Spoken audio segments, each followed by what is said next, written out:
வேகமாக சுருக்கமாக சொல்லி வெயிலுக்கு முன்பாக அவரை அனுப்பிவிட்டு முடிந்தோட நமக்கு சண்டே கிளாஸ் இருக்குது. இப்போது மணி என்ன? 9:30, ½ மணி ஆகியனால நான் சுருக்கமாக குறிப்பை மாத்திரம் சொல்லி கலந்து போகிறேன். என்னோடு கூட எடுத்துக்கொள்ளுங்கள். எபிரேயர் 6ஆம் அதிகாரம் 7வது வசனத்தை நான் வாசிக்கிறேன். எல்லாரும் எடுங்க, நம்ம எல்லாரும் சேர்ந்து வாசிக்கிறோம். பக்கம் 302 எல்லாம் எடுத்துட்டீங்களா? பைபிளை திறந்து வசனத்தை எடுங்க, எல்லாம் வாசிக்கணும். எப்படி எனில், தம்மேல் அடிக்கடி பெய்கிற மழையை குடித்து தன்னிடத்தில் பயிரிடுவதற்கு ஏற்ற பயிரை குளிப்பிக்கும் நிலமானது தேவனால் ஆசீர்வாதம். கர்த்தர் வசனத்தை பேசுவாராக. அதுவரை இந்த வசனத்தை உடைய கருத்தில் போடுவோம். விட்டு தொட்டு ஆசீர்வதித்து என்னோடு பேசும். நீ சொல்ல இதயத்தில் தந்தவைகளை சொல்ல பேசும். இயேசு நாமத்தில் ஆமே ஆமே. எல்லாரும் சேர்ந்து வாட்டி வாசிப்போமா? எல்லாம் சத்தமாக வாசிப்போமா? எப்படி எனில், தம்மேல் அடிக்கடி பெய்கிற மழையை குடித்து தன்னிடத்தில் பயிரிடுவதற்கு ஏற்ற பயிரை விளைப்பிக்கும் நிலமானது தேவனால் ஆசீர்வாதம் பெறும். இந்த நாளிலே இந்த செய்தியுடைய தலைப்பாக நிலமானது தேவனால் ஆசீர்வாதம் பெறும். சொல்லுங்க, நிலமானது தேவன் ஆசீர்வாதம். ஆங்கிலத்தில் ஃபீல் என்று சொல்லப்பட்டிருக்கு. Feel receiver blessing from God.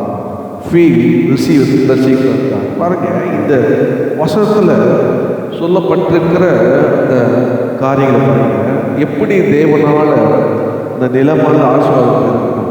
அவர் சொல்றாரு, தன்மேல் அடிக்கடி பெய்கிற மழையை குடித்து. அந்த நிலம் என்ன பண்ணணுமா? எப்பெல்லாம் மழை பெய்யுதோ அப்பெல்லாம் அதெல்லாம் பண்ணணுமா? தண்ணியை குடிச்சிக்கிட்டே இருக்கணுமா? தன்னிடத்தில் பயிரிடுவதற்கு ஏற்ற பயிரை முளைப்பிக்கும். வந்து அவனிடத்துல யாரெல்லாம் பயிர் இருக்கிறார்களோ விதைக்கிறார்களோ அந்த விதைக்கு ஏற்ற அது என்ன பண்ணாமா? பலனை கொடுக்குற நல்லெல்லாம் என்ன பண்ணணும்? தேவனாலே ஆசீர்வாதம் பெறும் சொன்னார். தேவனால ஆசீர்வாதம் பெறணும்னா என்ன செய்யணும்? சொல்லுங்க. பக்கத்தில் என்ன செய்யணும்? குடிக்கணும், முளைக்கணும். அல்லேலூயா சொல்லுங்க. பக்கத்தில் குடிக்கணும், தண்ணீரை குடிக்கணும், அப்புறம் ஏற்ற நம்ம இடத்துல முளைக்கணும். அப்படியான வில்லமாக. அப்போது இந்த நாளில் ஆண்டவர் 3 காரியங்களை எடுத்து சுருக்கமாக நான் பகிர்ந்துக்கிறேன். நிலமானது அப்படின்ற டாபியில் வரலாம். நிலமானது தேவனால் ஆசீர்வாதம் பெறும் என்று. முதல்ல ஒரு நிலத்தை ஆண்டவர் காண்பிக்கிறார். அதுங்க, you are like God's field. நம்ம தான் அந்த நிலம். பக்கத்தில் சொல்லுங்க, நீங்கள் வாங்கி வச்சிருக்கீங்களே அது உங்கள் நிலம் இல்லை. அவங்க வாங்கி வச்சிருக்கீங்க அந்த நிலம் இல்லையா? யார் தான் நிலம்? பக்கத்தில் சொல்லுங்க, யார் தான்? நம்ம தான் நிலம். நம்ம தான். நம்ம மேலே அடிக்கடி ஆண்டவர் ஆவியான நம்ம மேலே ஊற்றுகிற தண்ணீரை, ஜீவ தண்ணீரை குடிக்கணும். ஆண்டவர்கிட்ட கேட்குற அந்த ஆண்டவர் மேலே விதைக்கிற அதை கேட்டு நல்ல பலனை அப்படி கொடுக்கும்போது ஆண்டவர் என்ன பண்ணாரு? நம்மளை தேவனால் ஆசீர்வாதப்பட்ட நிலமாக இந்த உலகத்தில் பாருங்க. 1 Corinthians 9 இந்த வசனம் பாருங்க. அழகாக நம்ம வசனத்தை பார்த்தா டக்குன்னு சொல்லிட்டு இன்னைக்கு 1ஆம் தேதி வாக்குறுத்த மாதிரி நினச்சிக்கேன். ஸோ ½ நான் நினச்சிப்பேன். பாருங்க, பக்கம் 228 ஆண்டவர் நம்ம இதில் கொஞ்ச நேரம் வசனத்தை கால் பண்ணணும். பாருங்க, அவர் சொல்றாரு, நாங்கள் தேவனுக்கு உடன் வேலையாட்களாக இருக்கிறோம். வாசிமா, நீங்கள் தேவனுடைய பண்ணையும் தேவனுடைய மாளிகையுமாய் இருக்கிறீர்கள். ஸோ நீங்கள் தேவனுடைய பண்ணை இல்லை, ஆங்கிலத்தில் பார்த்தா ஃபீல்ட் அப்படின்னு ஈஸி இங்கிலீஷ் பேசுகிறது. ஃபீல்ட்னா நிலம்.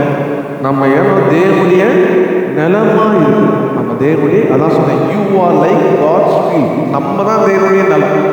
பக்கத்தில் சொல்லுங்க, ஹலோ, நம்ம தான் தேவனுடைய, நம்ம தேவனுடைய நிலமாக இருக்கிறோம். அப்போது நீங்கள் தேவனுடைய நிலம் என்று சொல்கிறாரு. அது என்ன செய்யணும் அப்படின்னா, இந்த கதையை வீட்டில் போயிட்டு நான் சொல்கிறேன். ஏன் வேணா நீங்கள் பைபிள் உங்கள் டெய்லி வசனம் அனுப்புகிறேன். 1 Corinthians 3 அதிகாரத்தில் 1 to 23 வரைக்கும் நீங்கள் வீட்டில் போய் வாசிங்க. இந்த கதை கொடுத்து ஏன் அப்படி சொல்கிறாரு அப்படின்னு பார்த்தீங்கன்னா, அங்கே என்ன நடக்குதுன்னா, அப்போஸ்தலர் பவுல் சொல்கிறாரு, அவங்களுக்குள்ள என்ன நடக்குதுன்னா, மூணு சொல்கிறது, உங்களுக்குள்ள என்ன, நீங்களாம் யாருன்னா ஃபைட் பீப்புள்.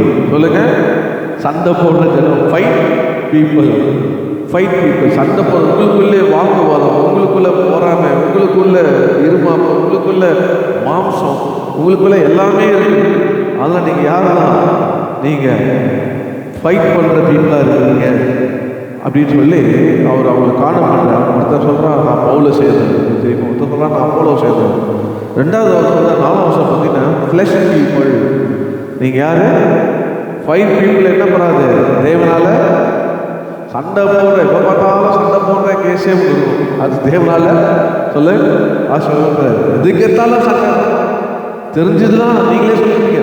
ஒரு சண்டை போடுறதா வேற எதுவும் தெரியாது.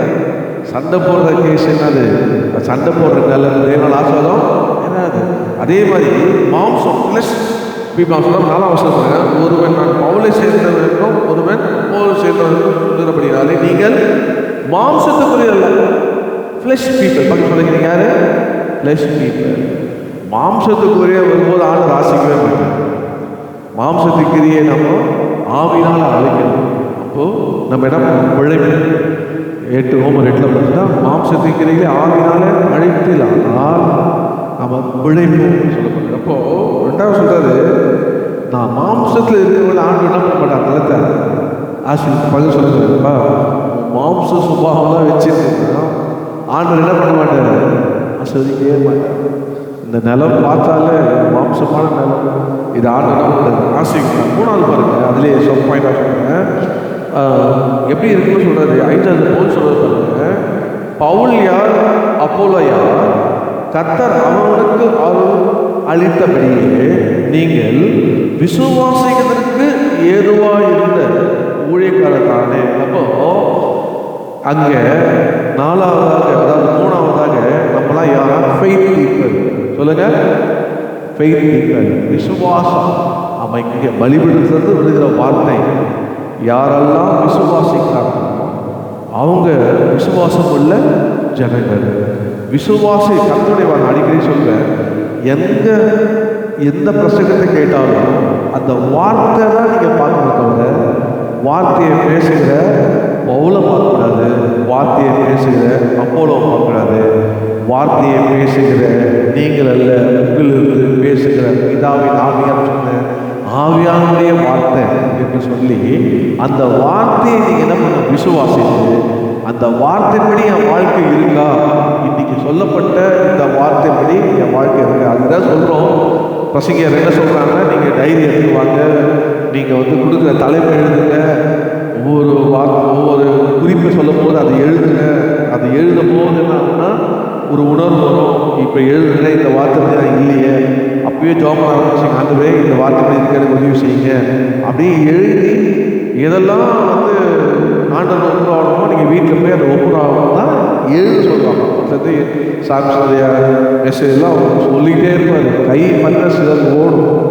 சிலர் இப்போவும் பார்க்குற ஊழியக்கார வீட்டோட பார்த்த பாஸ்டர் ஆரோக்கியம் எழுதிக்கிட்டே இருக்கிறார், அப்படியே எழுதுறாரு, எல்லாத்தையும் எழுதுறாரு. நான் வெறும் குறிப்பு மாத்திரம் எழுதி சொல்கிற சப்பாயிட்டு மாத்திரம் எழுதி மற்றெல்லாம் காதில் வாங்கி என்ன பண்ணுவோம், அப்படியே அலசுவோம். நம்ம கர்த்தருடைய வார்த்தை ஃபெய்த் பீப்புள் கவனிங்க, கர்த்தருடைய வார்த்தை வருது. கர்த்தருடைய வார்த்தைக்கு நேராக நம்ம கேட்டு எப்படி இருக்குன்னு சொல்லுவோம். இது தேவனுடைய சபை, தேவனுடைய ஆவியானவர்களாக வராது, தேவ பிரசன்னம் இருக்குது. கர்த்தர் நம்ம பேசும்போது கர்த்தரை கனம் பண்ண வேண்டும். அதனால கர்த்தரை நாம் மத்தியில் இருக்கிற ஃபெய்த் பீப்புள் சொல்ற விசுவாசம். ஆண்டவர் தான் இந்த உலகத்தில் வந்த உலக ரட்சகர் என்று அவரை விசுவாசித்து பேர் சொல்லுவார். அவர் நாமத்து மேல் விசுவாசம் உள்ளவனாகி நீங்கள் என்ன பண்ணுங்க, ஒவ்வொரு மனம் திரும்பி இயேசு கிறிஸ்து நாமத்தில் நாலு பேருங்க. அப்போது பசுத்தர் வார்த்தை பெருகிற 2:30. அப்போ இந்த விசுவாசத்தை கூட ரசிக்கப்படும். விசுவாசம் தான் பேர் என்னதான் சொல்ல மாட்டீங்களா? பக்கத்தில் பார்த்து பேர் என்ன? பாலா இல்லை, விசுவாசம். வாழ்க்கையில் விசுவாசத்தை கொண்டே எப்பவுமே நம்ம ஆண்டவர் விசுவாசிக்கப்போ நாம் தேவனை விசுவாசிக்கிற ஜனம். இந்த நிலம் என்னன்னா தேவனை விசுவாசிக்கிற நிலம். சொல்லுங்க, இந்த நிலம் என்னது? எப்போதும் தேவனை விசுவாசிக்கிற நிலம். இந்த விசுவாசிக்கு நிலம் என்ன பண்ணணும்னா 6 சொல்லுது. அந்த நிலம் என்ன பண்ணோம்னா தேவனே அந்த நிலம் ஃபீல் இந்த நிலம் காட் கேவ் இட். இப்போ ஒரு மகன் இப்போ பவுல் சொல்றாரு, நான் விதைச்சேன், அப்போ என்ன பண்ணாரு? நீர் பாய்ச்சாரு. இப்போ ஒரு நிலம் நீங்கள் என்ன பண்ணுறீங்க? அங்கே ஒரு செடியை நீங்கள் விதை வைக்கிறீங்க.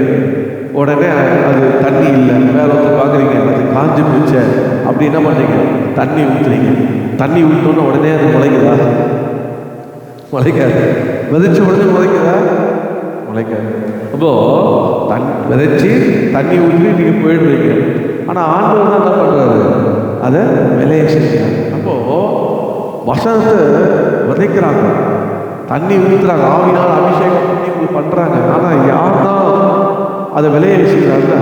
நீங்கள் விசுவாசித்தீங்கன்னா கர்த்தர் விளைய செய்யுங்க. நீங்கள் அந்த வார்த்தையை விசுவாசித்த ஆண்டவர் இந்த நிலம் தேவனால் ஆசீர்வாதம் பெறும், தேவனால் இந்த நிலம் ஆசீர்வாதம் பெறும்னு நீங்கள் அதை விசுவாசித்து நீங்கள் தேவன் மேல் விசுவாசிக்கும் போது ஆண்டோட ஆசீர்வாதத்தை பெருக பண்ணுகிறாங்க. பாருங்க, அது மாத்திரம் இல்லை, நீங்கள் 7 பார்த்தீங்கன்னா சொல்லுது, அப்படி இருக்க நடுவனாலும் ஒன்றுமில்லை, நீர் பாய்ச்சினாலும் ஒன்றுமில்லை, விலை செய்கிற தேவனால் எல்லாம்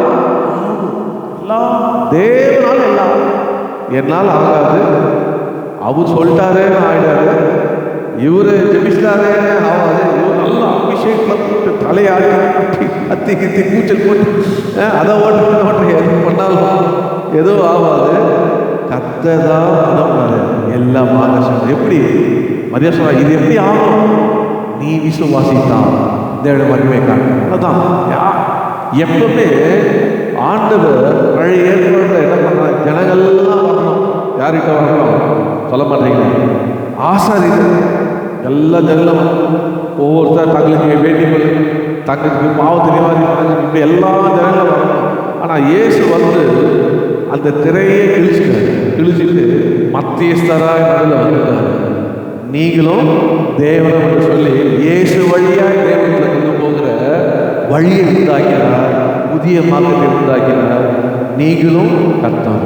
அதனால ஆண்டவர் இங்கேதான் அப்படி இல்லை. இயேசு சொன்னார், பிதாவை தொழுது கொள்ளும் காலம் வந்திருக்குது, பிதாவை எங்கேயும் தொழுது கொள்ளுங்கள். உங்கள் வீட்டில் இருந்து நீங்கள் இயேசுவே உங்கள் விசுவாசிக்கிறப்பா எனக்கு என்னை என்ன பண்ணுங்க ஆசீர்வதிக்க சொன்ன கர்த்தர் ஆசீர்வாதம். அப்பே அப்படியாக ஆண்டவர் 1-on-1 சொல்ல முடியுங்க. 1-on-1 நீங்களும் கர்த்தரும், நீங்களும் கர்த்தரும். ஏனென்றால் ஆசீர்வதிக்கிற, எல்லாம் செய்கிற, எல்லாம் வாய்க்க பண்ணுகிற கர்த்தர் உங்களோடு இருக்கிறது. அதுக்கு என்ன வேணும்னா அந்த நிலத்துக்கு விசுவாசம் வேணும். சொல்லுங்க, விசுவாசம், விசுவாசம் வேணும். அப்போ சண்டை போற நிலத்தை ஆண்டவர் ஆசிரியக்க மாட்டாரு, மாம்ச நிலத்தை ஆண்டவர் ஆசிரியக்க மாட்டாரு. ஆனால் விசுவாச நிலத்தை ஆண்டவர் என்ன பண்ணுவாரு? ஆசீர்வதித்து பெருக பண்ணுவார். எதை பேர் பெற்றுக்கொண்டீங்க? ஆமே. அப்போ இந்த வார்த்தையத்தில் பார்த்தீங்கன்னா சொல்லப்பட்டு பாருங்க, இந்த நிலம் தேவன் என்ன பண்ணீங்கன்னா இந்த விசுவாசத்தை எங்க போடணும் அப்படின்னு பவுல் சொல்லி கொடுத்தாருன்னா, நீங்க 10ஆம் வசனம் பார்த்தீங்கன்னா அவர் சொல்றாரு, எனக்கு அளிக்கப்பட்ட தேவனுடைய புத்தியுள்ள சிற்பாசரியை போல அஸ்திபாரம் போட்டேன், வேறொரு அதின்மேல் கட்டுகிறான், அவனவன் தான் அதின்மேல் இன்ன விதமாய் கட்டுகிறான் என்பதை பார்க்க கடவன். அதான் அடுத்த வருஷம் போடப்பட்டிருக்கிற அஸ்திபாரமாகிய இயேசு கிறிஸ்துவே அல்லாமல் வேற அஸ்திபாரத்தை போட ஒரு நாளும் நான் போய் என்ன அஸ்திபாரம் போட்டு வரேன். ஆனால் வேற ஒருத்தர் நீ யோசனை பண்ணி நீ சிந்தி இது நீ போட்ட அஸ்திபாரமா அப்படின்னு நம்ம என்ன சொல்ல வராங்க? நம்மளுடைய அஸ்திபாரம் யார் மேலே இருக்கணும்? இயேசு கிறிஸ்துவின் மேலே இருக்கணும். அல்லேலூயா. நம்முடைய அஸ்திபாரம், அதாவது ஃபவுண்டேஷன், நம்ம யார், நம்ம நிலை என்னன்னா ஃபவுண்டேஷன் உள்ள நிலை. நம்ம இயேசு மேலே அஸ்திபாரத்தை போடணும். அப்போ அந்த இயேசு மேலே அஸ்திபாரம் அது எப்படி இருக்கும்? ஸ்ட்ராங்காக இருக்கும். அந்த ஃபவுண்டேஷன் நம்ம இயேசுடைய பிள்ளைகளாக ஒவ்வொருடையும் நம்முடைய அஸ்திபாரம் எங்கே இருக்குன்னா இயேசு மேலே இருக்குது. ஆமென் சொல்லுங்க. நம்ம நிலை என்ன?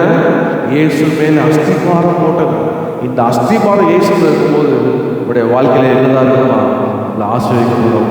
அந்த அஸ்திபாரம் அந்த வார்த்தையாக இயேசு மேலே நம்ம போடும்போது என்ன நடக்குன்னா, எவ்வளோ புயல் அடித்தாலும் எவ்வளோ காற்று வந்தாலும் நம்ம என்ன பண்ண மாட்டோமா? அதை விட்டு நம்ம கீழே விட மாட்டோம். இப்போ என்ன செய்ய சொல்றாருன்னா, இந்த அஸ்திபாரம் இயேசு மேலே போடும்போது 12ஆம் வசனம் சொல்லுது, ஒருவன் அந்த அஸ்திபாரத்தின் மேல் பொன் வெள்ளி விலையேற பெற்ற கல் மரம் போல ஆகியவைகள்லாம் கட்டினால் எதுதான் நிலைக்குமா? சொல்லுங்க பக்கத்தில். எது நிற்கும்? பொண்ணு தான் நிற்கும். ஏன்னா எல்லாத்தையும் சோதிக்கப்படும் போது வெள்ளியை நக்கரியில் போட்டால் என்ன ஆகிடும்? உருகிடும். மரத்தை போட்டால் எரிஞ்சிடும். புல்லை போட்டால் சாம்பல் ஆகிடும். எதுதான் ஒன்றும் ஆகாது, ஒன்று தான் ஓடும். நம்முடைய விசுவாசம் என்னன்னா பார்த்தீங்கன்னா, இட்ஸ் அ கோல்டு ஃபெய்த். இது அந்த விசுவாசமான பதிவு சோதிக்கப்படும். கர்த்தருடைய பிள்ளைகளே, நம்முடைய விசுவாசம் சொல்லுவாரு, விசுவாசமானது சோதிக்கப்படுற நேரத்தில் நம்ம என்ன செய்யணும்னா, என் அஸ்திபாரம் எங்கே இருக்குது? இயேசு மேலே. பழைய ஏற்பாடில் பக்தர் சொல்கிறான், யோபு அவன் தேவன் மேலே தன்னுடைய அஸ்திபாரத்தை வைத்தான். சொல்கிறான், நான் போகும் வழியை அவர் அறிவார், நான் சோதிக்கப்பட்ட பின்பு சுத்தப்பட்டாக விளங்குவேன் அப்படின்னு சொல்லி அறிக்கை சொன்னப்போ, நம்ம விசுவாசமானது சோதிக்கப்படும். நம்ம சோதிக்கப்படுற நேரத்தில் நம்ம என்ன பண்ணோம்? அதில் நம்ம 14 சொல்றது, அதன் மேல் ஒருவன் கட்டினது நிலைத்தால் அவன் என்ன பண்ணுவானா? வெந்து போவாமல் அவனும் ரட்சிக்கப்படுவான். பாருங்க, எந்த விசுவாசத்தில் நம்ம உறுதியாக நம்முடைய வாழ்க்கை அஸ்திபாரத்தில் நம்ம பொன்னை போல நம்ம இருப்போமானா, அது என்ன பண்ணால் எந்த நேரத்தில் போட்டாலும் நம்ம அழிய மாட்டோம். அவனும் ரட்சிக்கப்படுவாங்க. கடைசி வரைக்கும் அந்த வாழ்க்கை நிலை நிற்கிற அந்த அஸ்திபாரம் நம்ம என்ன பண்ணுவோம்? என்ன சோதனை வந்தாலும் நம்மளை ரட்சிக்க வைக்கிற அந்த கர்த்தர். ஆமென். நிலம் என்ன வேணும்? கடைசி வரைக்கும் நம்ம நிலைக்கு ரட்சிப்பில் கொண்டு போகுது என்னன்னா, இயேசுவாகிய அந்த அஸ்திபாரம். நிலம் என்னன்னா, நான் இயேசு மேலே அஸ்திபாரம் போட்ட நிலம் என்று நாம் அறிக்கை செய்து அதை ஜெயிக்கும். அதுதான் ரட்சிக்கப்படுமா. நீங்கள் பார்த்தீங்கன்னா அந்த வசனத்தை தொடர்ந்து 21 சொல்லப்பட்டிருக்கு, இப்படி இருக்க ஒருவனும் மனுஷனை கொண்டு மேன்மை பாராட்ட இருப்பானாக, எல்லாம் உங்களுடையது சொல்கிறார். எல்லாம் உங்களுக்கு தான். எல்லாம் உங்களுக்கு தான்ப்பா. 22 சொல்லுது, பவுலானாலும் சரி, அப்போலோவானாலும் சரி, கேபா பேதுருவானாலும் சரி, உலகமானாலும் ஜீவனாலும் மரணமானாலும் நிகழ்காலம் வருகாலம் எல்லாமே யார் தான்? உங்களுடையது. நீங்கள் யாரு? கிறிஸ்துவுடையவர்கள். அடுத்த வருஷம் நீங்கள் யாரு? கிறிஸ்துவுடையவர்கள். ஆகினால என்ன செய்ய சொல்றாருன்னா, 9ஆம் வருஷத்தில் அவர் சொல்ல, நீங்கள் தேவனுடைய நிலமா இருக்கீங்க, தேவனுடைய மாளிகையுமா இருக்கு. அப்போ நம்ம வாழ்க்கையில் கட்டப்போது எல்லாம் இயேசுவை கொண்டு நம்முடைய வாழ்க்கையில் கட்ட வேண்டும். என்ன செய்தாலும் ஆண்டவரே, இந்த நிலத்தில் நான் கட்டுற இந்த காரியம் இது நிற்குமா? இது உண்மானதா? இந்த வார்த்தைப்படி தான் நான் கட்டுகிறேன்னா, இந்த வார்த்தை மாத்திரம் கேட்டு நீங்கள் கட்டுவீங்கன்னா அது எப்படின்னா அழகான மாளிகையாக 4 நாள் அழகாக கட்டப்படும். கர்த்தர் இந்த நிலத்தை என்ன பண்ணுவாராம்? ஆசீர்வாதமான நிலமாக பண்ணுவாராம். அப்போ நம்முடைய வாழ்க்கையில் நிலமான தேவன் ஆசீர்வாதம். அந்த நிலம் என்ன இருக்கக்கூடாது? வாக்குவாதம், சண்டை இருக்கக்கூடாது, மாம்ச சுபாவம் இருக்கக்கூடாது. விசுவாசமுள்ள நிலமாக இருக்க வேண்டும். அப்போ தேவனே அதை வழியை செய்வார். கர்த்தர் அதை ஆசீர்வாதம். நம்முடைய அஸ்திபாரம் இயேசு மேலே இருக்க வேண்டும். அப்படி அஸ்திபாரம் இயேசு மேலே இருக்குன்னா யாரும் அசைக்கவே முடியாது. நீங்கள் இயேசு மேலே கட்டிக்கொண்டே உங்கள் வாழ்க்கை கட்டிங்க, குடும்பத்தை கட்டிங்க, படிப்பை கட்டிங்க, வேலை கட்டிங்க, ஊழியத்தை கட்டிங்க, எல்லாருக்குமே தேவ சித்தத்தை கட்டி எடுப்பீங்க. ஆமென். அப்போ அது எப்படி இருக்கும்? இயேசு வரும்போதும் நல்ல ஒழிக்கிற மாளிகையாக இருக்கும். கர்த்தருக்கு ஸ்தோத்திரம். 2வதாக சுருக்கமாக 2வதாக சொல்லுங்க, அவருடைய வார்த்தையை நம்முடைய நிலம் நம்ம தேவனுக்குரியவர்கள் மாத்திரமல்ல, தேவனுக்குரிய இருந்து நம்முடைய வாழ்க்கையிலே விசுவாசத்தை கொண்டு இந்த உலகத்திலே ஆண்டவர் நம்மை ஆசீர்வதிக்கிறது மாத்திரமல்ல, ரெண்டாவதாக நீங்கள் பார்த்தீங்கன்னா நம்முடைய நிலம் என்ன பண்ணுறது, குட் ஃபீல்ட், நல்ல நிலம், நல்ல நிலம். மார்க்கெட் எழுதின சுவிசேஷத்தை நீங்கள் பக்கம் 52 4-8 வாசிக்க வைக்கல. சில விதை நல்ல நிலத்தில் விழுந்து ஓங்கி வளருகிற பயிராகி 1 30, 1 60, 1 100 பலன் தந்தது. பாருங்க, இது என்ன மார்க் 4, ஆமாம் 4:52 பக்கத்தில் பாருங்க, இது என்ன நிலம்னா நல்ல நிலம். பக்கத்தில் சொல்லுங்க, நல்ல நிலம். முதல்ல பார்த்தோம் இது தேவனுடைய நிலம், ரெண்டாவது பார்த்தோம் அது நல்ல நிலம். இந்த நல்ல நிலம், இந்த நல்ல நிலத்தில் என்ன அங்கே நடக்குது அப்படின்னா, குட் ஃபீல், ரெண்டாவது good feel eel increase brought forth some 30, some 60, some 100. இப்போது இந்த நல்ல நிலம் சில விதை என்ன பண்ணுங்க, ஓங்கி வளர்கிற பயிராகி அது 30, 60, 100 பலன் தந்தது. அப்போது இந்த நல்ல நிலம், இப்போ இந்த நல்ல நிலத்தில் என்ன வருது அப்படின்னா, எப்படி 30, 60 வருது அப்படின்னு கேட்டிங்கன்னா, ஒன்றும் இல்லை, நீங்கள் பிரசனத்தை கேட்குறீங்க. இப்போ 4 விதமான காரியங்கள் வருது. இந்த பிரசனத்தை கேட்டு நீங்கள் உணர்வடைந்து நீங்கள் இப்போ 8 மணிக்கு ஆராதனை வந்துட்டீங்கன்னு வச்சுக்கோங்க. ஒரு ஃபார் எக்ஸாம்பிள் புரியுது, 8 மணிக்கு ஆராதனை வந்தவங்கெல்லாம் யார் சொல்ல பண்ணீங்க, 100% அது. அப்போது 8:30 மணிக்கு வந்தவங்க 60, 9 மணிக்கு வந்தவங்க 30, இப்போ கடைசியாக வந்தவங்க என்னது சரி, இதான் எக்ஸாம்பிள். இப்போ 100% பலன் எப்படி நம்ம கொடுக்குறோம் அப்படின்னா, இந்த 8 மணிக்கு வந்துடுறீங்க பாருங்க, ஒரு வருஷத்தோட, அதாவது சுந்தரையாக சொன்னாங்க பாருங்க, ஒரு 6 8 மணி அப்படின்னா கத்துறாங்க 8 மணிக்கு வந்துடுவாங்க. 6 8 மணின்னா கத்த 8 மணிக்கு அங்கே வந்துட்டாருன்னா அவர் என்ன பண்ணுவாருன்னா, அங்கே உட்காந்து என்ன தூங்குவாரா? இஸ்ரவேலை காக்கிறவர் உறங்குறது தூங்குறதில்லை. அவர் உட்காந்து அப்படியே பார்ப்பார், உன் முகத்தை பார்ப்பார். காயினை பார்த்து கேட்டார், முகம் வேறு நடிகை மாறி இருக்குன்னு கேட்டார். அது போல பார்ப்பார், நீ எப்படி வரீங்க, சிரிச்ச முகத்தோடு வரீங்களா, சண்டை முகத்தோடு வரீங்களா, மாம்ச முகத்தோடு வரீங்களா, அருவருப்பு விரும்புக்கு வேர்த்து வரீங்களா, எப்படி வரீங்க எல்லாம் அப்படியே பார்ப்பார். அப்படியே ஒவ்வொருத்தரையாக பார்ப்பார். சரி, நான் தான் பார்க்குறேன், திருவள்ளுவர் கூட முகத்தை பார்க்க மாட்டேன். நானும் போய் வீட்டில் நான் முகத்தை பார்க்கவே மாட்டேன், நிறைய கையை வந்துடும், குத்துரு போய்டுறேன். எந்தெந்த முகம் வருது, எல்லாம் 2 வருது, புதுசாக வருது, என்னன்னு தெரியல, 2 வருது, நானும் பார்க்கவே மாட்டேனே அப்படின்னு நானும் ஒவ்வொரு வாரமும் ஒவ்வொரு மாதமும் சொல்லுவேன். என்னால் முகத்தை பார்த்துக்கிறதுக்கு எனக்கு அது விருப்பம் இல்லை. ஸோ அதனால் எனக்கு என்ன கதனை பிள்ளை பார்த்து கொடுத்துருவேன். ஆனால் முகத்தை பார்த்தா கொடுக்கணும். சிலர் பார்ப்பேன், இல்லைன்னு தெரிஞ்சுக்கிறேன், சிலர்கிட்ட போய் கேட்பேன், ஏன் வரலன்னு. போன வாரம் திருவது எடுக்காது, இந்த வாரம் வந்துருக்கேன். இப்போது நான் என்ன சொல்ல வரேன்னா, ஆண்டவர் எப்படி வந்து எல்லாரையும் பார்ப்பாங்க, ஆண்டவர் தான் என்ன பண்ணுவார், ஆசீர்வாதம். அதை ஆண்டவர் அதாவது ஆண்டவர் வந்து நம்ம வந்துட்டாரே அப்படின்னு அந்த 2 மணி நேரம் ஆண்டு சமூகத்தில் இருந்தீங்கன்னா, நீங்கள் ஆண்டவர் ஆரம்பத்துலேருந்தே கூட பேசுவார். ஒரு நிறைவாக நம்ம வீட்டுக்கு போவீங்க. இப்போ கல்யாணத்துக்கு போகிறீங்க, பாதி சாப்பாடு தான், பாதி தானே இருக்குது, அட்ஜஸ்ட் பண்ணிக்கீங்க. லேட்டாக வந்துட்டீங்க, அதனால் பாதி தான் இருக்குது. சரி, பாதி தான், அதில் என்ன இல்லை, வேற சாப்பாடு தான் இருக்குது, எந்த பீஸும் இல்லை அப்படின்னா அப்புறம் என்ன, தயவுசெய்து மன்னிச்சிங்க, கத்திரிக்காய் இல்லை, வெங்காயமாக தான் கொஞ்சோண்டு இருக்குது, இப்படி கொடுத்தானே நீங்கள் சாப்பிடுவீங்க. எப்படி வரீங்க வெளியே, நிறைவில்லாமல் வருவீங்க. என்னுடைய நண்பருடைய மகளுக்கு கல்யாணம் ஆச்சு. அப்போ என்னுடைய ரொம்ப க்ளோஸ் ஃப்ரெண்டு ரொம்ப லேட்டாக 9:30 வந்தான். நான் சொன்னேன், ஏன்னா பந்திக்கு முந்தி சொல்லுங்கள், பந்திக்கு முந்திக்கு. பந்திக்கு முந்திக்கணும் அப்படின்னா நீ எப்போ வரணும், முதல் மந்தில் சாப்பிடுவாங்க, அப்படிலாம் 2ஆம் மந்தி சாப்பிடுவாங்க. சரி, வெயிட் பண்ணுறா, மாப்பிள்ளை பொண்ணுன்னு எடுத்து வச்சுருப்பாங்க, அதுலேயாவது உட்காந்து சாப்பிட்றாங்க. இல்லை இருக்கிறத சாப்பிட்றேன். நான் சொன்னேன், வாராடா, ரொம்ப கஷ்டமாயிடும்னு. சரி, அவன் தொல்லத்தில் தான் நான் என்ன பண்ண முடியும், அவன் தெரிஞ்சு போனால் சாப்பாடு போடுறாங்க. நான் சொல்கிறேன், ரொம்ப க்ளோஸ் ஃப்ரெண்டு, சின்ன வயசு ஃப்ரெண்டுப்பா. யார்? மாப்பிள்ளைக்கு சின்ன வயசு, மாப்பிள்ளையுடைய அந்த பொண்ணுடைய அப்பாவுக்கு சின்ன வயசு ஃப்ரெண்டு, எனக்கும் சின்ன வயசு ஃப்ரெண்டு. அதனால் கொஞ்சம் கவனிங்க சார். கவனிக்கிறது ஒன்றுமே இல்லை, ரொம்ப லேட்டாக வரேன், இருக்கிறத வச்சு கவனிக்கணும்.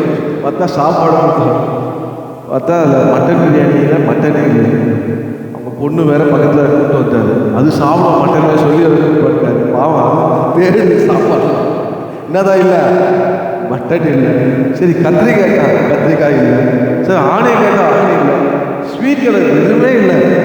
அதான் இதை பார்த்தா சொன்ன இல்லை, நீ வெயிட் பண்ணுப்பா, மாப்பிள்ளை பொண்ணு வரணும் உட்காரிக்கிறேன். இப்போ சாப்பிட்டாரு, என்ன சாப்பிட்டாரு?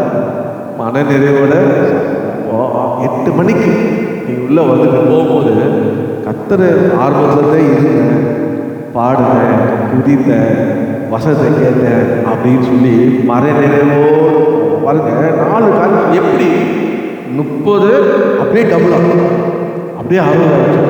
அடுத்த வாட்டி நீங்கள் கொஞ்சம் முயற்சி எடுத்து வச்சுக்க, அது டபுளாக ஆகிடும். அதுக்கு முழு முயற்சி எடுத்தீங்கன்னா ஆக்சுவலாக என்ன ஆயிருக்கும், ட்ரிபிளாக இருக்கும். 10 வருஷத்தில் என்ன ஆயிருக்கும், ட்ரிபிளாக இருக்கும். ட்ரிபிள் ஆகலைங்க, என்ன ஆயிடுச்சு, 40 ஆயிடுச்சு.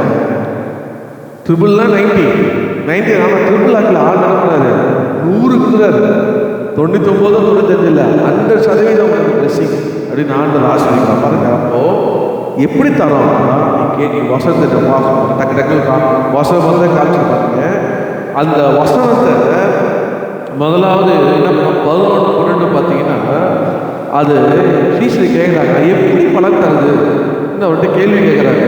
சீஷரும் கேட்குறாங்க, கூட இருந்தவனும் கேட்குறாங்க. அப்போ ஆண்டவர் சொல்றாரு 12ஆம் வசனத்துல, அது என்ன பண்ணா அது பல விதமான காரியங்களை, அந்த 12 சொல்லப்பட்டிருக்கோம், பல விதமான காரியங்களை குறித்து, பாவ காரியங்கள், அந்த காரியம், கவலை, உலக காரியம், ஐஸ்வர்யம், இதெல்லாம் அவன் என்ன பண்ண குணப்படாம அவன் போகிறதுக்கு காரணம், அதாவது 100% ஆசிரியப்படுற காரணமே அவனுடைய பாவங்க, அவனுடைய மன்னிக்கப்படாத தன்மை, அவனுடைய காது கேட்காத தன்மை, உணராத தன்மை, இப்படி இருக்கிறான் சொல்லிட்டு ஆண்டு 11 சொல்றாரு. வசனத்தை கேட்ட உடனே சாத்தா வந்து என்ன பண்றாங்க, கேட்ட உடனே வெளியே போன எடுத்துக்கிறாரு. யாரா? வழி அருகே வந்து கேட்ட உடனே வெளியே போன எடுக்கணும், சாத்தா எடுத்துட்டு போயிடும். அப்போ எப்படி அது சொல்லப்படுது? 2வது பார்த்தீங்கன்னா வழி அருகே மாத்திரமல்ல, நீங்கள் 2வது பார்த்தீங்கன்னா 14 15 16 17 தனக்குள்ளே வேறு இல்லாதபடினாலே கொஞ்ச காலம் மாத்திரம் வசனத்தை கேட்டு 16 அது சந்தோஷமாக ஏற்றுக்கணும். சில கத்தர் பேசுகிறாங்க கேட்கணும். ஆனால் என்ன இல்லை, அந்த நிலத்தில் வேறு இல்லாதனால கொஞ்ச காலம் மாத்திரம் அந்த நிலத்தில் இருக்குமா. அதே மாதிரி ஒரு கஷ்டம் வரும்போது, துன்பம் வரும்போது அதுக்கு உண்டான எல்லா இடர் நிமித்தம்னா அது வந்து கற்பாலில் இடறுகிறார்கள். அது அவர் யாரா? கற்பால் விதைக்கப்பட்ட நிலமான அது கஷ்டம் வரும்போது அது அப்படியே எழுதி கொடுத்துருவாங்க.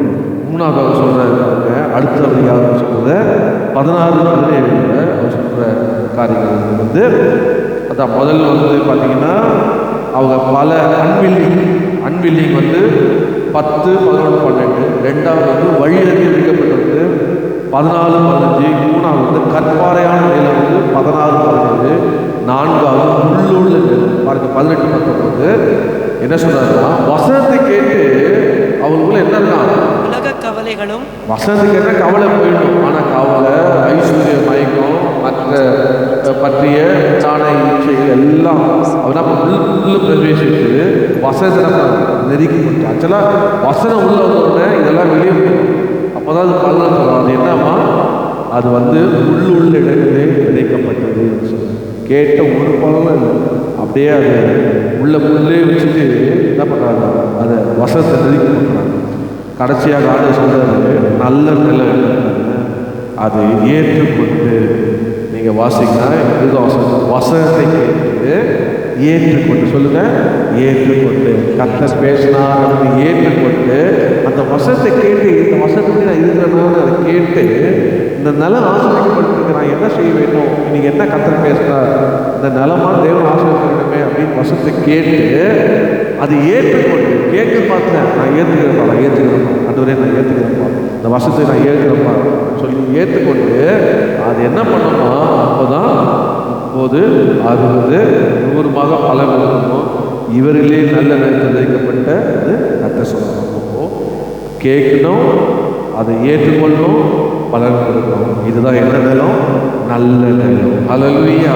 கடைசியாக ஒன்றை சொல்லி கொடுப்பீங்க. கடைசி ஆதியாகமம் 26:12 பாருங்க. நான் வசனத்தை வாசித்து முடிக்கிறேன். வாசிங்க. 26:12 வாசிங்க. ஈசாக்கு அந்த தேசத்தில் விதை விதைத்தான். கர்த்தர் அவனை ஆசீர்வதித்ததினால் அந்த வருஷத்தில் 100 மடங்கு பலன் அடைந்தான். அப்போ நான் சொன்னேன், விதைன்றது வசனம். முதலாவது. மூணாவது, Isaac planted, God blessing him. Isaac planted, God blessed him. பாருங்க, ஐசக் விதை விதைத்தான். முதலாவதாக நான் இயேசு கிறிஸ்துவின் நிலம். அது எப்படி இருக்குமா? Foundation builded by faith. என்னுடைய அஸ்திபாரம் விசுவாசம் கட்டப்பட்டது. ரெண்டாவதாக நான் நல்ல நிலம், வசனத்துக்கு 100 மடங்கு பலன் தருகிறேன். மூணாவது, நான் வசனத்தை விதைக்கிறேன், என்னுடைய ஆசீர்வதிக்கிறேன். அல்லேலூயா. வசனத்தை கேட்குது மாத்திரமல்ல, விசுவாசத்தை கொண்டு அஸ்திபாரம் கட்டி எழுப்பது மாத்திரமல்ல, வசனத்தை ஏற்றுக்கொண்டு வசனத்தை பற்றி நம்ம நடந்து அது பலன்களுக்கு மாத்திரமல்ல, இந்த வசனத்தை மற்ற இடத்துல விதைக்கணும். நீங்கள் அப்படி விதைக்கும் போது கர்த்தருடைய ஆசை. அல்லேலூயா. நீங்கள் அநேக கேட்டுட்டே இருப்போம். வீட்டில் போட்டு தைரியாக கேட்டுகிட்டே இருப்போம். காலத்துக்கு ஏறிட்டே இருப்பாங்க, கேட்டுக்கிட்டே இருப்பாங்க. எப்போ தான் விதைக்கவே போக மாட்டேன். வசனத்தை விதைக்கணும். அதை சொல்லுறது, வசனம் தியானிக்கையில் இதயமதில் ஆறுதலே காரிருளில்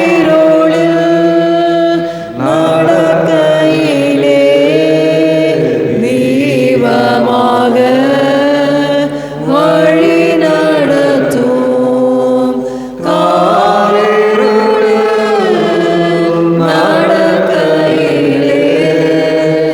தீபமாக வழி நடத்தும். ஒரு சாட்சி சொல்ல பாருங்க. நான் ரட்சிக்கப்பட்ட நாள் பெரிய கிருபையினால இறக்கத்தினால எனக்கு இந்த ரட்சிப்பை தந்தாரேன்னு இந்த ரட்சிப்பை சொல்லுவேன். இந்த ரட்சிப்பை சொல்லும் போது ஒவ்வொரு வாரமும் வீட்டில் ப்ரிப்பேர் பண்ணி வசனத்தை எடுத்து இந்த சூசியத்தை எப்படி சொல்லணும். 4 பாயிண்ட் தான் என்னுடைய டீம் தலைவர் சொல்லுவார். என்ன வேணும் எனக்கு? 4 பாயிண்ட். என்ன? இயேசு இந்த உலகத்துக்கு ஏன் வந்தார்? இயேசு பாவத்துக்காக கல்வாரி சிலுவையில் மரித்தார். இயேசு உயிரோடு எழுந்தார். வரப்போகிற திரும்பி நியாயம் தீர்ப்பார். 4ஆவதாக ரட்சிப்பு இயேசுவால தான், பரலோகம் இயேசுவால தான் அப்படின்னு இந்த 4 பாயிண்ட் சொல்லிடுவோம். இதை தான் நாங்கள் பேஸ் பண்ணி அதுக்கேற்ற சூழ்ச்சி அப்போது ப்ரிப்பேர் பண்ணி வீட்டில் வீட்டில் தனியாக ப்ராக்டிஸ் பண்ணுவோம். பசங்க பண்ணி பண்ணுவேன். நாங்கள் ஊழியத்தில் போகும்போதெல்லாம் அந்த வசத்தை ஒவ்வொரு வாரம் புதுசாக அதே தான் 4 தான். இப்போ எப்படி சமையல் வாரம் இதெல்லாம் ரோட்லேயே ஆண்டவரே 34 வருஷம் 35 வருஷமாக ப்ராக்டிஸ்.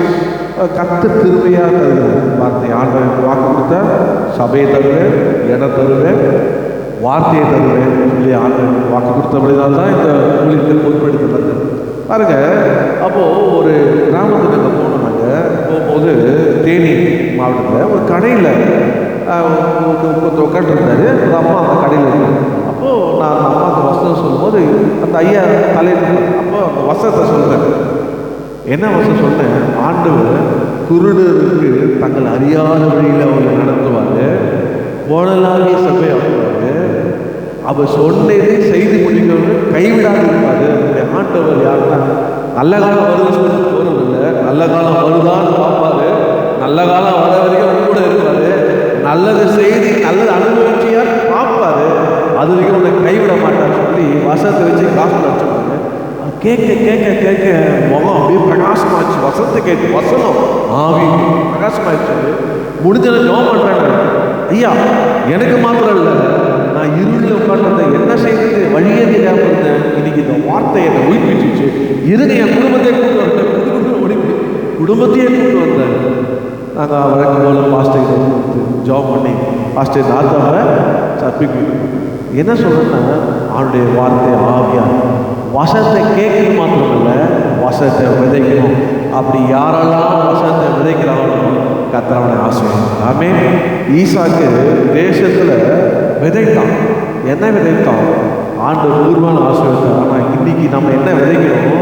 வசனமாகிய விதையை நாம் விதைக்கும் போது விதைக்கிறவளை கர்த்தர் ஆசீர்வதிப்பார். 3 நேரம் வரலையே பாஸ்டர், 3 நேரம் வரலாம். நீங்கள் என்ன பண்ணுங்க, கர்த்தருடைய வசனத்தை எப்படி விதைக்கணும் அதுக்காக நேரம். ஞாயிற்றுக்கிழமைனா 6வது முடிஞ்சா வீட்டுக்கு போய் சாப்பிட்டு ரெஸ்ட் எடுத்து 4 மணிக்கு இல்லாமல் பிடிச்சி பண்ணுங்க. இல்லைன்னா மாதத்துக்கு ஒரு நாள் லீவ் பண்ணி கிராமம் வீட்டுக்கு போங்க. இப்படி ஊழியம் செய்யுங்க. நாங்கள் செய்தது சண்டே ஆனால் வீட்டுக்கு போவோம். நாங்கள் மாதத்துக்கு 2 நாள் கிராமம் வீட்டுக்கு போவோம். கத்தை எங்கெல்லாம் அதெல்லாம் ஊழியம் செய்யும். வசனத்தை விதைப்போம். கர்த்தர் எங்களை ஆசீர்வதிச்சார். ஒன்றை இல்லாத படிப்படியாக ஆசீர்வதித்து அதுவும் ஒரு காரணம். வசனத்தை விதைத்ததுனால 100 மடங்கு எங்களை ஆசீர்வதித்தார். ஆமென். அப்போ முதல்ல என்ன செய்ய வேண்டும்?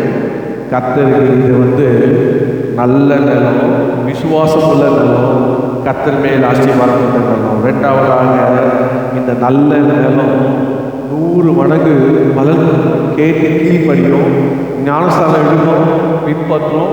இந்த நலம் என்ன பண்ணும்? ஒவ்வொரு நாளும் கேட்ட வார்த்தைப்படியே 30லேருந்து 60ஆம் ஆகும், 60 மாதிரி பலன் கொடுக்கும். ஏன்னா தேவனாலே நல்ல நிலமாக இருக்கிறனால அவங்க ஆசீர்வாதம். 3வது கேட்ட விதையை தேசத்தில் விதைப்பேன். ஆத்துமா எத்தனையோ நிலம் கெட்டு போயிருக்குது, எத்தனை நிலங்கள் பாழாக இருக்குது.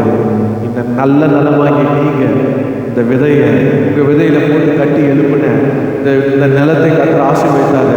இதை கொண்டு போய் அங்கே விதைச்சாலே போதும் சொல்லணும். என்னை கர்த்தர் ஆசீர்வதிச்சார், 100 மடங்கு ஆசீர்வதிச்சு வச்சிருக்காரு. உங்களை கர்த்தர் ஆசீர்வாதம் விதைங்க, கர்த்தர் உங்களை ஆசீர்வாதம். எழுதுமா 10 நேரம் ஆயிடுச்சு, 10:05 ஆயிடுச்சு, இன்றைக்கும் 10:00 தானா அப்படின்னு கேட்டே அனுப்பிச்சாங்க. நான் என்ன பண்ணுறது? 10:05 ஆயிடுச்சு, முடிச்சது 5 நிமிஷம் தான். கர்த்தர் நமக்கு கிருபை செய்வாராக. ஹல்லேலூயா. என்ன சொல்லுவோம்? நம்ம ஆண்டவர் வசனம் ஒப்பு கொடுத்து, ஆண்டவரே இந்த நிலமான தேவன் ஆசீர்வாதம் பெறும். எப்படி பெறும் அப்படின்னா, என்னுடைய நிலம் என்ன நிலம் அப்படின்னா, அந்த நல்ல நிலம் தேவன் மேலே உள்ள விசுவாசம் உள்ள நிலம். இது என் நிலத்தில் நான் போட்டு அஸ்திபாரம் ஏசு ஆகினாலும் இதை ஆசீர்வதிக்கும் தேவனாக. இந்த நிலம் தேவனுக்குரியது, இயேசுக்குரியது, இது எனக்குரியது, இயேசுக்குரியது என்று சொல்லி இந்த நிலத்தை ஒப்பு கொடுக்கணும். இந்த நிலத்தில் விசுவாசத்தை கொண்டு நம்ம அஸ்திபாரம் போடணும். கர்த்தர் ஆசீர்வாதம். 2வது இந்த நிலம் என்னன்னா, இது நல்ல நிலம். இது நல்ல நல்ல நிலம் என்ன செய்யணும்? 4க்கு 4 30 ஆகிடும், அப்படி 60ஆம் ஆகும், அப்படி 100 மடங்கு ஆசீர்வாதத்துக்கு வரும். அதுக்கு நான் கேட்பேன், அதை நான் ஏற்றுக்கொள்வேன், அது அப்படி நடக்கும். 3வதாக இந்த நிலம் என்னென்ன விதைக்கிற நிலம் ஆகினாலும் ஆண்டவர்கள் என்னை ஆசீர்வதிப்பார். ஹல்லேலூயா. ஓ கர்த்தர் அப்படியாக செய்ய விசுவாசிக்கு 4 பேர் கொண்டவர். ஆமென். ஹல்லேலூயா. நமக்கு ஸ்தோத்திரம் ஆண்டவரே. ஸோ அதனால நம்ம என்ன சொல்லலாம்? கர்த்தருடைய நிலமாகி இருக்கிற கர்த்தர் நம்ம ஆசீர்வதிப்பார். ஆமென். அவரை நம்பி வந்தால் போதும். அவர் தான் உங்க நடத்த ஆசீர்வதிக்கிறது. உண்மை நம்பி வந்து நான் வெட்கப்படல, கைவிடல. உண்மை நம்பி வந்தே நான் வெட்கப்படல, உந்தைய என்னை கைவிடல. வேறு கையாய் கடந்து வந்தேன், இரு பரிவாரங்கள் எனக்கு தந்தீர். வேறு கையாய் நான் கடந்து வந்தேன், இரு பரிவாரங்கள் எனக்கு தந்தீர். எல்லோரே எல்லோரே எல்லோரே உம்மை துதிப்பேன்.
போது அழைச்சி பழகிறத விட ஊழியத்தை தொடர்ந்து கர்த்தர் உன்னோடு இருப்பார்.